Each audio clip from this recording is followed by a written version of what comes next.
વિદ્યાર્થી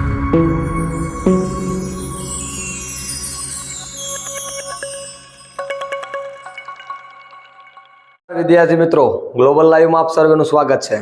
હું નરેન્દ્ર જોશી અને આપણે ધોરણ 10 ના વિજ્ઞાનમાં આજે જોઈશું રેડોક્સ પ્રક્રિયા। વિદ્યાર્થી મિત્રો, રેડોક્સ પ્રક્રિયા એટલે કેવી પ્રક્રિયા? તો જે પ્રક્રિયામાં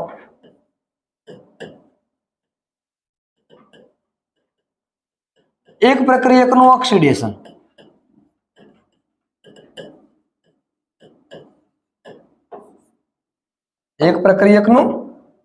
ઓક્સિડેશન અને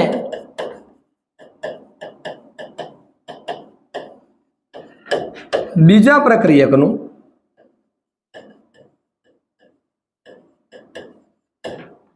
રિડક્શન થતું હોય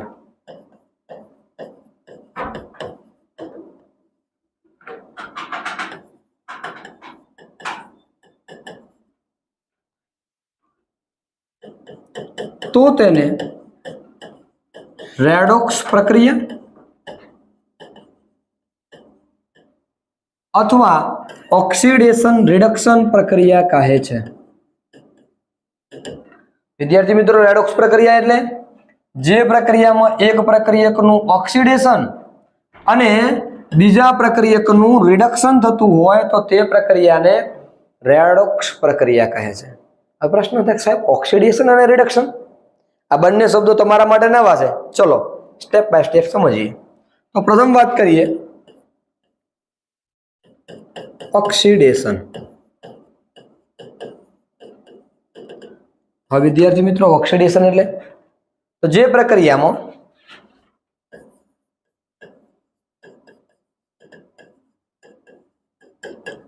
પદાર્થ ઓક્સિજન એટલે O2 મેળવે અથવા હાઇડ્રોજન એટલે H2 ગુમાવે તે પ્રક્રિયાને ઓક્સિડેશન પ્રક્રિયા કહેવાય। જે પ્રક્રિયામાં પદાર્થ ઓક્સિજન મેળવે અથવા હાઇડ્રોજન ગુમાવે તે પ્રક્રિયાને ઓક્સિડેશન પ્રક્રિયા કહે છે। જેમ કે એક્ઝામ્પલ લઈએ મેગ્નેશિયમની પટ્ટીનું। મેગ્નેશિયમની પટ્ટીને ઓક્સિજનની હાજરીમાં સળગાવી, શું મળ્યું? Magnesium oxide. ચલો પ્રક્રિયા સમજતા પહેલા સમીકરણ સમતોલિત કરી દઈએ। અહીંયા બે મૂકીશું, અહીંયા બે મૂકીશું, સમીકરણ સમતોલિત થઈ ગયું। વિદ્યાર્થી મિત્રો, શું થયું કે મેગ્નેશિયમે ઓક્સિજન મેળવ્યો એટલે શેમાં ફેરવાયો? MgO એટલે મેગ્નેશિયમ ઓક્સાઇડ। જો અહીંયા કીધું કે પદાર્થ ઓક્સિજન મેળવે અથવા હાઇડ્રોજન ગુમાવે તો અહીંયા શું થયું? ઓક્સિજન મેળવ્યો, Mg માંથી શું બન્યો? MgO। કયો ફેરફાર આવ્યો? ઓક્સિજન મેળવ્યો। તો કઈ પ્રક્રિયા થઈ? ઓક્સિડેશન। હવે પ્રશ્ન થાય કોનું ઓક્સિડેશન? તો જેણે મેળવ્યો એનું ઓક્સિડેશન। કોણે મેળવ્યો? મેગ્નેશિયમે। શું મેળવ્યો? ઓક્સિજન। તો ઓક્સિડેશન કોનું થયું? તો Mg નું। શેમાં થયું? તો Mg માંથી શું મળ્યું આપણને? MgO। આવું બીજું એક્ઝામ્પલ લેવું હોય તો કોપરનો જે કથ્થઈ રંગનો ભૂકો છે, કોપર કેવા રંગનું? કથ્થઈ રંગના કોપરના ભૂકાને ઓક્સિજનની હાજરીમાં ગરમ કરો એટલે કાળા રંગનું કોપરના ઉપર કાળા રંગનું કોપર ઓક્સાઇડનું સ્તર જામશે, જેને કોપર 2 ઓક્સાઇડ પણ કહેવાય। તો ઘણી વખત એક પ્રશ્ન આવો પણ પૂછાય કે કથ્થઈ રંગનું એક તત્વ X એને હવાની હાજરીમાં ગરમ કરતા કાળા રંગનો પદાર્થ Y મળે છે, તો X પદાર્થ કયો ને Y પદાર્થ કયો જણાવો? તો કથ્થઈ રંગનું તત્વ એટલે કોપર અને કાળા રંગનો પદાર્થ એટલે કોપર ઓક્સાઇડ CuO। વિદ્યાર્થી મિત્રો, આ પણ ખ્યાલ રાખજો। જુઓ, કોપરની ઓક્સિજન સાથેની પ્રક્રિયાથી શું મળ્યું? CuO। પહેલું સમીકરણ સમતોલિત કરશું, અહીંયા બે મૂકો, અહીંયા બે મૂકો, સમીકરણ સમતોલિત થઈ ગયું। શું થયું? ઓક્સિજન 2 હતા, 2 કરવા માટે અહીંયા 2 મૂકી દીધા। ઓક્સિજન સંતુલિત થયા પણ કોપર અહીંયા 2 થયા તો અહીંયા 2 કરવા માટે 2 મૂક્યા। ક્લિયર થાય છે? હવે અહીંયા જુઓ, Cu માંથી શું મળ્યો? CuO। દેખીતી રીતે ખબર પડે છે કે Cu શેમાં ફેરવાયું? CuO માં. તો શું ઉમેરાયો? ઓક્સિજન મેળવે. વિદ્યાર્થી મિત્રો આ પ્રક્રિયા કઈ થઈ? ઓક્સિડેશન. અને આ પ્રક્રિયામાં કોનું ઓક્સિડેશન થયું? તો સીધી રીતે ખબર પડે છે આપણને કે કોપરનું ઓક્સિડેશન થયું. તો ઓક્સિડેશન કોનું થયું? Cu નું. શેમાં? તો Cu માંથી CuO. તો વિદ્યાર્થી મિત્રો ખ્યાલ આવી ગયો છે કે જે પ્રક્રિયામાં પદાર્થ ઓક્સિજન મેળવે અથવા હાઇડ્રોજન ગુમાવે, તો હાઇડ્રોજન ગુમાવે એના પણ એક્ઝામ્પલ જોઈએ. પ્રથમ આપણે ઓક્સિજન મેળવે એના બે ઉદાહરણો જોયા. હવે વાત કરીએ કે ધારો કે HCl છે અને એનું વિદ્યુત વિભાજન કરીએ એટલે આપણને શું મળશે? તો H2 અને Cl2. સમીકરણને સંતુલિત કરવા માટે અહીંયા બે મૂકી દો. વિદ્યાર્થી મિત્રો અહીંયાથી દેખો, HCl માંથી શેમાં ફેરવાયો? Cl2 માં. HCl માંથી Cl2. વિદ્યાર્થી મિત્રો ખ્યાલ આવતો હશે કે HCl હતું એમાંથી Cl2 મળ્યું, હાઇડ્રોજન ગુમાવ્યો. H2 ગુમાવે તો આ પ્રક્રિયા પણ કઈ પ્રક્રિયા થઈ? ઓક્સિડેશન. વિદ્યાર્થી મિત્રો ઓક્સિડેશન પ્રક્રિયા એટલે ઓક્સિજન મેળવે અથવા હાઇડ્રોજન ગુમાવે. તો અહીંયા હાઇડ્રોજન ગુમાવે છે માટે આ પ્રક્રિયા કઈ થઈ? ઓક્સિડેશન. કોનું ઓક્સિડેશન થયું? તો ઓક્સિડેશન HCl નું. એવું બીજું એક્ઝામ્પલ લેવું હોય તો આપણે જોયું હતું કે કોપરને હવાની હાજરીમાં ગરમ કરો તો કાળા રંગનો કોપર ઓક્સાઇડ મળે. હવે કાળા રંગના રંગને દૂર કરી અને ફરી કોપર મેળવવો હોય તો હાઇડ્રોજન વાયુ પસાર કરવાનો. જેમ કે કાળા રંગનો કોપર ઓક્સાઇડ છે એની અંદરથી આપણે H2 વાયુ એટલે હાઇડ્રોજન વાયુ પસાર કરીએ. શું થશે?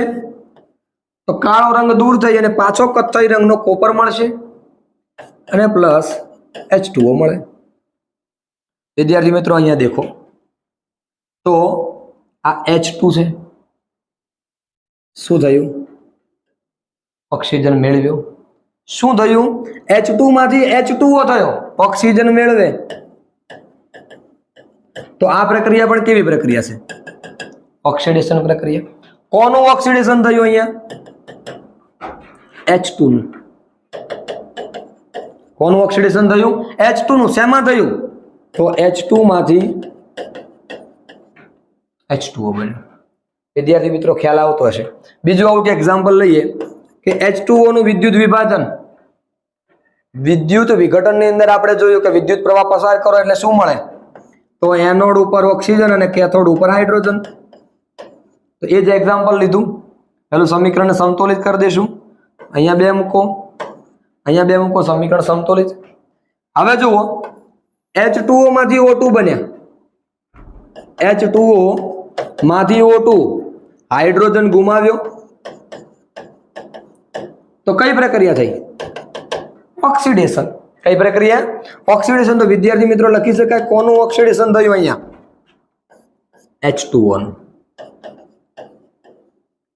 તો ખ્યાલ આવતો હશે કે જે પ્રક્રિયામાં ઓક્સિજન મેળવે અથવા હાઇડ્રોજન ગુમાવે તો એવી બધી જ પ્રક્રિયાઓ એ કઈ પ્રક્રિયાઓ હશે?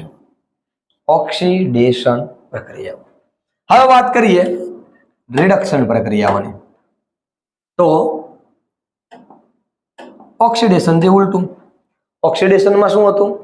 ઓક્સિજન મેળવે અથવા હાઇડ્રોજન ગુમાવે. આમાં ઉલટું. જે પ્રક્રિયામાં પદાર્થ H2 મેળવે અથવા O2 ગુમાવે તેને શું કહીશું આપણે? રિડક્શન. જે પ્રક્રિયામાં પદાર્થ H2 મેળવે અથવા O2 ગુમાવે એવી પ્રક્રિયાને કઈ પ્રક્રિયા કહીશું? તો કે રિડક્શન પ્રક્રિયા. એવું કે એક્ઝામ્પલ લઈએ કે H2 મેળવે તો H2 પ્લસ O2 પાણીના નિર્માણની પ્રક્રિયા H2 પ્લસ O2 gives શું મળશે H2O સમતુલિત કરવા માટે અહીંયા 2 મૂકશું અને અહીંયા 2 મૂકશું સમીકરણ સમતુલિત હવે વિદ્યાર્થી મિત્રો જુઓ O2 માંથી H2O O2 માંથી શું મળ્યું H2O દેખીતી રીતે ખબર પડતી હશે કે શું મેળવ્યો હાઇડ્રોજન મેળવે હવે હાઇડ્રોજન મેળવે એ પ્રક્રિયા કઈ રિડક્શન પણ એ રિડક્શન કોનું થયું તો કોણે હાઇડ્રોજન મેળવ્યો જવાબ મળી ગયો O2 તો રિડક્શન પણ કોનું થશે સોરી O2 નું ખ્યાલ આવે છે આવું જ બીજું એક્ઝામ્પલ જોઈએ કે H2S plus Cl2 gives HCl plus S વિદ્યાર્થી મિત્રો અહીંયા શું થશે તો જુઓ Cl H હાઇડ્રોજન 2 છે તો અહીંયા 2 મૂકશું Cl2 2 છે તો 2 સલ્ફર 1 છે તો 1 અહીંયા Cl2 માંથી શું મળ્યો HCl Cl2 માંથી HCl મળ્યો શું થયું હાઇડ્રોજન મેળવે હવે વિદ્યાર્થી મિત્રો હાઇડ્રોજન મેળવે એ પ્રક્રિયા કઈ તો સીધી રીતે ખબર પડે કે રિડક્શન તો કોનું રિડક્શન થયું જેને હાઇડ્રોજન મેળવ્યું એનું કોણે મેળવ્યો Cl2 એ તો રિડક્શન ચલો ક્લિયર થતું હશે એવી વાત કરીએ કે ઓક્સિજન ગુમાવે તો એનું એક્ઝામ્પલ જોઈએ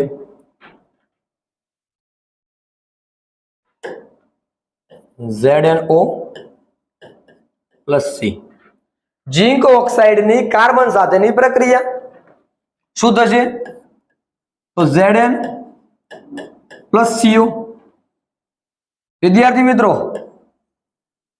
ZnO માંથી શું બન્યું ZnO માંથી Zn શું થયું ઓક્સિજન ગુમાવે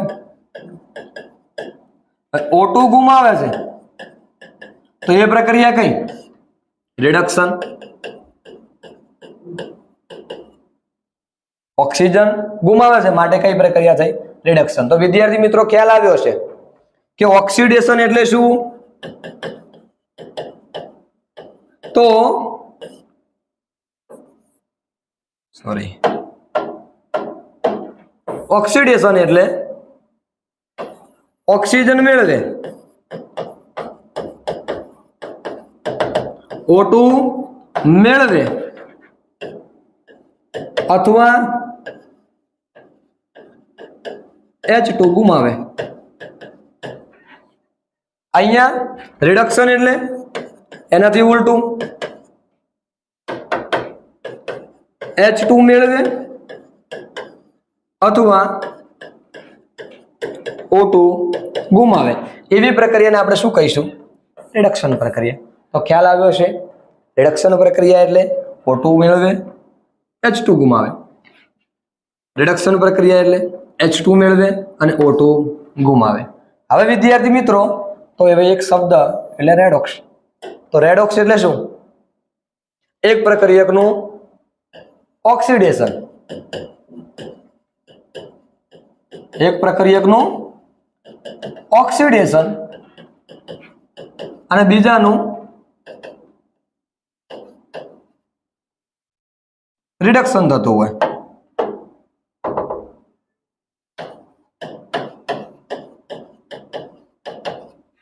તો આવી પ્રક્રિયાને શું કહીશું આપણે રેડોક્સ પ્રક્રિયા જેનું એક એક્ઝામ્પલ લઈએ કે ZnO + C gives Zn + CO શું થશે વિદ્યાર્થી મિત્રો ZnO માંથી Zn બન્યું ઓક્સિજન ગુમાવે એટલે રિડક્શન અને C માંથી CO બન્યો ઓક્સિજન મેળવે એટલે ઓક્સિડેશન હવે અહીંયા જુઓ એક પ્રક્રિયકનું રિડક્શન થયું બીજાનું ઓક્સિડેશન એટલે એકનું ઓક્સિડેશન થયું બીજાનું રિડક્શન. તો આ પ્રક્રિયા એટલે કેવી પ્રક્રિયા? રેડોક્સ પ્રક્રિયા. ખ્યાલ આવે છે વિદ્યાર્થી મિત્રો? ચલો એવું એક બીજું એક્ઝામ્પલ લઈએ, જેમ કે H2S plus Cl2 gives HCl plus S. જો H2S માંથી S બન્યો, હાઇડ્રોજન ગુમાવે, હાઇડ્રોજન ગુમાવે એટલે ઓક્સિડેશન, હાઇડ્રોજન ગુમાવે એટલે ઓક્સિડેશન, અને અહીંયા હાઇડ્રોજન મેળવે H2 મેળવે એટલે રિડક્શન. એક પ્રક્રિયકનું ઓક્સિડેશન બીજાનું રિડક્શન. તો વિદ્યાર્થી મિત્રો આવી પ્રક્રિયાને કઈ પ્રક્રિયા કહીશું? રેડોક્સ પ્રક્રિયા કહે છે. વિદ્યાર્થી મિત્રો ઘણીવાર આવી પ્રક્રિયા આપેલી હોય અને પૂછે કે કયા ઘટકનું ઓક્સિડેશન થાય, તો જોઈ લેવાનું જે ઓક્સિજન મેળવે અથવા હાઇડ્રોજન ગુમાવે એનું ઓક્સિડેશન. તો અહીંયા જુઓ આને શું કર્યું? ઓક્સિજન મેળવ્યો તો એનું ઓક્સિડેશન. અહીંયા જુઓ H2S માંથી S શું થયું? હાઇડ્રોજન ગુમાવે છે તો અહીંયા કાર્બન નું ઓક્સિડેશન થયું. અહીંયા H2S હાઇડ્રોજન સલ્ફાઇડ નું ઓક્સિડેશન થયું. એવી રીતે રિડક્શન ની વાત કરો તો હાઇડ્રોજન મેળવે અથવા ઓક્સિજન ગુમાવે તો અહીંયા જુઓ, સોરી હા બરાબર છે, ઓક્સિજન ગુમાવે તો ZnO માંથી શું બન્યું? Zn ઓક્સિજન ગુમાવ્યો તો રિડક્શન. એવી જ રીતે Cl2 માંથી HCl હાઇડ્રોજન મેળવ્યો તો પણ કઈ પ્રક્રિયા છે? રિડક્શન પ્રક્રિયા. એટલે એક પ્રક્રિયક ઓક્સિજન મેળવે અથવા હાઇડ્રોજન ગુમાવે તો એને કહીશું આપણે ઓક્સિડેશન. જો પ્રક્રિયક હાઇડ્રોજન મેળવે અને ઓક્સિજન ગુમાવે તો એને શું કહીશું? રિડક્શન. અને જો બે પ્રક્રિયકમાંના એક પ્રક્રિયકમાં ઓક્સિડેશન અને બીજાનું શું થતું હોય? રિડક્શન, તો આ પ્રક્રિયાને રેડોક્સ પ્રક્રિયા કહે છે. વિદ્યાર્થી મિત્રો ખ્યાલ આવી ગયો છે? તો આ હતી આપણી રેડોક્સ પ્રક્રિયા. અને આપણા રોજિંદા જીવનમાં એવી ઘણી બધી પ્રક્રિયાઓ જોવા મળે છે કે જે રેડોક્સ હોય છે, અને એમાં આપણે જોઈશું રોજિંદા જીવનમાં જોવા મળતી ઓક્સિડેશન પ્રક્રિયા. પહેલી વાત કરીએ તો ક્ષારણ. વિદ્યાર્થી મિત્રો ક્ષારણ કોને કહેવાય? તો જ્યારે ધાતુ તેની આસપાસના પદાર્થો જેવા કે ભેજ અથવા એસિડ, ભેજ અથવા એસિડ વગેરેના સંપર્કમાં આવે, ભેજ અથવા એસિડના સંપર્કમાં આવે ત્યારે એનું શું થાય છે? ક્ષયન. અને જેને આપણે શું કહીશું? ક્ષારણ કહે છે. વિદ્યાર્થી મિત્રો ક્ષારણ માટેની કન્ડિશન કોના સંપર્કમાં આવવું જોઈએ? ભેજ અથવા એસિડના હુમલાના સંપર્કમાં આવે ત્યારે ધાતુનું શું થાય? ક્ષયન. અને જેને આપણે શું કહીશું? ક્ષારણ. એક્ઝામ્પલ જોઈએ, જેમ કે લોખંડની વાત કરો તો લોખંડ છે ભેજવાળી હવાના સંપર્કમાં આવશે ત્યારે શું થશે? એની સપાટી પર લાલાશ પડતા કથ્થઈ રંગનું Fe2O3 નું સ્તર જામે છે. અને આ શેનું સૂત્ર છે? લોખંડના કાટનું. વિદ્યાર્થી મિત્રો ખ્યાલ આવ્યો છે કોના સંપર્કમાં આવ્યું? ભેજના. તો કઈ પ્રક્રિયા થઈ? ક્ષારણ પ્રક્રિયા. એવી રીતે બીજી વાત કરો તો ચાંદી, Ag કોના સંપર્કમાં આવશે? સલ્ફરના સંપર્કમાં, તો કાળા રંગનું સ્તર બનાવશે. સિલ્વર સલ્ફાઇડનું કાળા રંગનું સ્તર બનાવે છે. આ પણ ક્ષારણનું ઉદાહરણ છે. એવી રીતે તાંબાની સપાટીની વાત કરો તો તાંબુ, Cu જો કાર્બન ડાયોક્સાઇડના સંપર્કમાં આવશે તો શું બનાવશે? CuCO3. જે પણ એનો ક્ષારણનું જ એક ઉદાહરણ છે. કેવા રંગનું હશે? CuCO3 તો લીલા રંગનું. વિદ્યાર્થી મિત્રો ખ્યાલ આવતો હશે? લોખંડની સપાટી પર કથ્થઈ રંગનું સ્તર બનવું, ચાંદીની સપાટી પર કાળા રંગનું સ્તર બનવું, અને તાંબાની સપાટી પર કેવા રંગનું સ્તર બનવું? લીલા રંગનું સ્તર બનવું. આ એક ક્ષારણના ઉદાહરણો છે. એવી જ રીતે આગળ જોઈએ તો ક્ષારણના ગેરલાભ શું? તો ક્ષારણના કારણે લોખંડની વસ્તુઓ જેવી કે મોટર કાર ના ભાગો, પુલ, લોખંડના પાટા, જહાજના ભાગો વગેરેને શું થાય છે? નુકસાન થાય છે. લોખંડના ક્ષારણ એક ગંભીર સમસ્યા છે હવે લોખંડ ધારો કે ક્ષારણ પામ્યું તો એ ભાગ નુકસાન પામેલો ભાગ છે એ બદલાવવો પડશે, અને બદલાવો હોય તો ખર્ચ વધુ આવે છે, એટલે આપણને આર્થિક રીતે પોસાય નહીં. તો હવે શું? તો હવે ને કંઈક ઉપાય તો હશે ને. તો આપણે એની સપાટી પર શું લગાવશું? રંગ લગાવીને શું થશું? હવાના સંપર્કમાં આવતું નથી, અને જેના કારણે લોખંડ જળવાઈ રહે છે. એટલે કે એની સપાટી પર રંગ લગાવો, અથવા ઝીંકનું પડ લગાવો, Zn નું, જેને આપણે કહીએ છીએ ગેલ્વેનાઇઝ્ડ લોખંડ. એટલે જો લોખંડની સપાટી પર ઝીંકનું સ્તર લગાવો તો શું થશે? એ લોખંડ ગેલ્વેનાઇઝ્ડ બની જશે અને એની અંદર ક્ષારણ થતું નથી. બીજું ગ્રીસ લગાવી શકાય, તેલ લગાવી શકાય. એટલે આપણો મૂળ ઉદ્દેશ્ય શું? પદાર્થને ભેજ અને એસિડથી દૂર રાખવું. જો આ નિયમોનું પાલન કરશો તો ધાતુનું ક્ષારણ થતું નથી. એવી જ રીતે વિદ્યાર્થી મિત્રો, બીજું વાત કરીએ રોજિંદા જીવનમાં જોવા મળતી ઓક્સિડેશન પ્રક્રિયા, એટલે ખોરાપણું. આ ખોરાપણું એટલે શું? તો અમુક ચરબીયુક્ત પદાર્થો હોય એ જ્યારે ઓક્સિજન વાયુના સંપર્કમાં આવે એટલે એનું ઓક્સિડેશન થશે. ઓક્સિજન વાયુના સંપર્કમાં આવતા ઓક્સિડેશન થાય છે, અને જેના કારણે એમની વાસ એટલે કે ગંધ અને સ્વાદ બદલાઈ જાય છે, જેને આપણે ખોરાપણું કહીએ છીએ. નોર્મલી આપણે કહેતા હોઈએ કે બદામ ખોરી છે, સિંગ ખોરી છે. એ શું થયું? એ ચરબીયુક્ત પદાર્થો છે, જ્યારે ઓક્સિજનના સંપર્કમાં આવ્યા એટલે એમનો સ્વાદ અને વાસ બદલાઈ ગયો, જેને આપણે કહીશું ખોરાપણું. વિદ્યાર્થી મિત્રો, આપણે એક્ઝામ્પલ લઈએ તો આપણે બધા જ્યારે ચિપ્સના પેકેટ ખાતા હોઈએ, કોઈ પેકેટ ખાઈએ છીએ વેફરના, તો એની અંદર હવા ભરેલી હોય છે. એ બેગની અંદર કયો વાયુ ભરેલો હોય છે? નાઇટ્રોજન. શા માટે? કારણ કે એ બધા જ પદાર્થો ચરબીયુક્ત પદાર્થો છે. જો ઓક્સિજનના સંપર્કમાં આવશે તો ઓક્સિડેશન થશે અને એમનો સ્વાદ અને ગંધ બદલાઈ જશે. અને એ ના બદલાય એના માટે એન્ટીઓક્સિડન્ટ તરીકે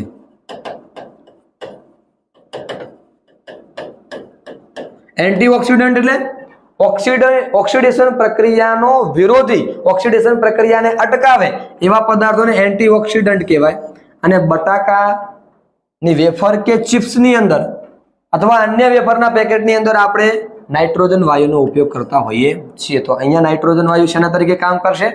એન્ટીઓક્સિડન્ટ તરીકે. વિદ્યાર્થી મિત્રો, અહીંયા એનો ઉપાય છે કે તેલી પદાર્થોના પેકિંગ હોય તો એની અંદર શેનો ઉપયોગ કરવો? તો નાઇટ્રોજનનો ઉપયોગ કરવો, એટલે કે એન્ટીઓક્સિડન્ટ તરીકે કામ કરશે. અથવા આપણે નોર્મલી કોઈ પણ પદાર્થને ખોરાપણાથી અટકાવવો હોય તો એક જ ઉપાય, એને ઓક્સિજનથી દૂર રાખવું. એટલે કે હવા ચુસ્ત પાત્રની અંદર જો ભરવામાં આવે તો ઓક્સિડેશન થતું અટકે છે અને પદાર્થ ખોરો બનતો અટકે છે. તો વિદ્યાર્થી મિત્રો, તમને ખ્યાલ આવી ગયો છે, અને આટલે આપણું પ્રથમ પ્રકરણ પૂર્ણ કરીએ છીએ. અસ્તુ. ભારત માતા કી જય. હર હર હર મહાદેવ.